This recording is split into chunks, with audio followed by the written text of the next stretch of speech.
Angin kencang meniupkan debu ke udara saat mendaki lembah cinta di Kapadokia, Turki.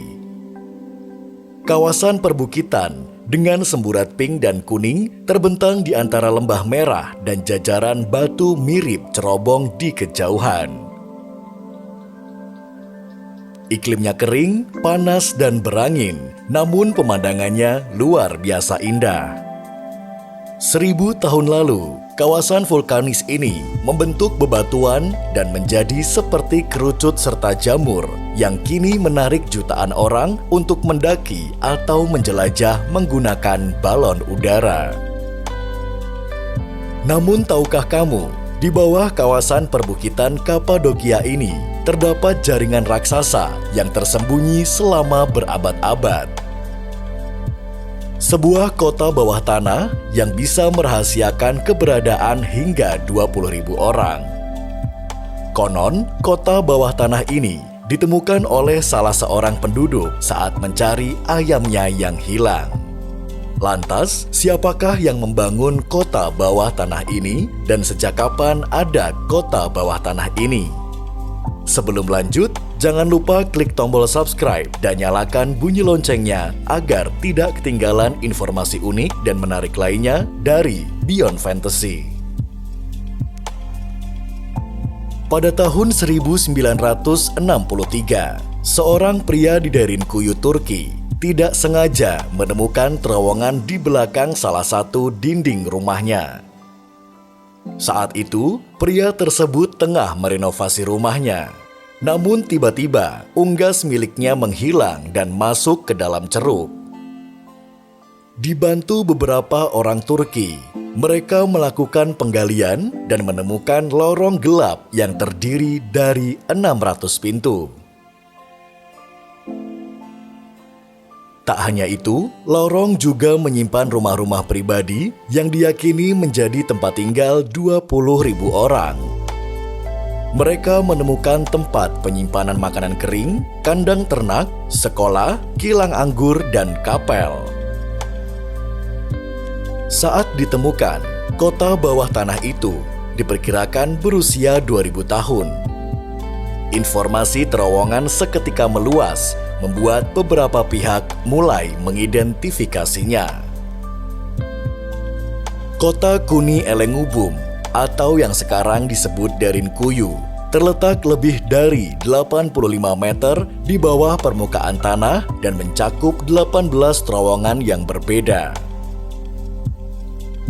Kota bawah tanah terbesar di dunia ini hampir selalu dihuni selama ribuan tahun dan terus berpindah tangan dari bangsa Phrygian, Persia, sampai umat Kristen dari era Bizantin. Kota tersebut akhirnya ditinggalkan pada tahun 1920 oleh orang-orang Yunani Kapadokia saat mereka mengalami kekalahan pada Perang Yunani-Turki dan berbondong-bondong kabur ke Yunani. Di kota itu terdapat gua-gua yang membentang ratusan kilometer dan diyakini ada lebih dari 200 desa kecil bawah tanah. Desa itu terhubung satu sama lain oleh berbagai terowongan, sehingga membentuk jaringan bawah tanah raksasa. Yang paling mengesankan adalah sistem ventilasi yang kompleks di bawah kota tanah itu. Ventilasi itu berfungsi memasukkan udara segar dan air bersih ke seluruh kota. Faktanya, konstruksi awal Derinkuyu dianggap berpusat pada dua elemen penting ini. Lebih dari 50 poros ventilasi yang memungkinkan aliran udara alami didistribusikan ke seluruh kota untuk menghindari serangan fatal pada pasokan udara mereka.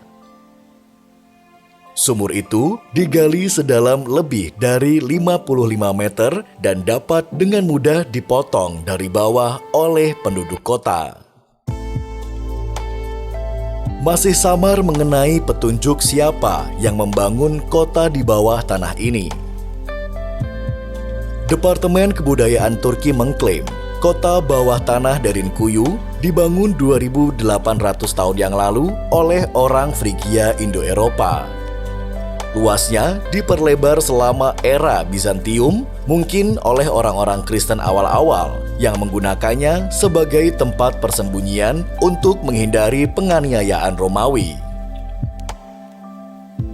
Ada juga dugaan bahwa tempat ini jadi persembunyian orang-orang Kristen di masa Kesultanan Ottoman yang dibuktikan dengan gereja di lantai paling bawah. Tanah itu kemudian ditinggalkan pada tahun 1923 setelah pengusiran orang-orang Kristen oleh pemerintah Turki hingga akhirnya ditemukan kembali pada tahun 1960-an. Teori lain menyatakan bahwa kota-kota bawah tanah ini dibentuk selama peristiwa Drias Muda sekitar 14.500 tahun silam. Peristiwa itu adalah ketika sebuah komet pecah dan mengirimkan potongan-potongannya yang meledak di atmosfer sehingga matahari tertutup berbulan-bulan lamanya. Saat ini, kota bawah tanah Derinkuyu ramai dikunjungi para turis dan pada tahun 1985 dimasukkan ke dalam daftar warisan dunia UNESCO.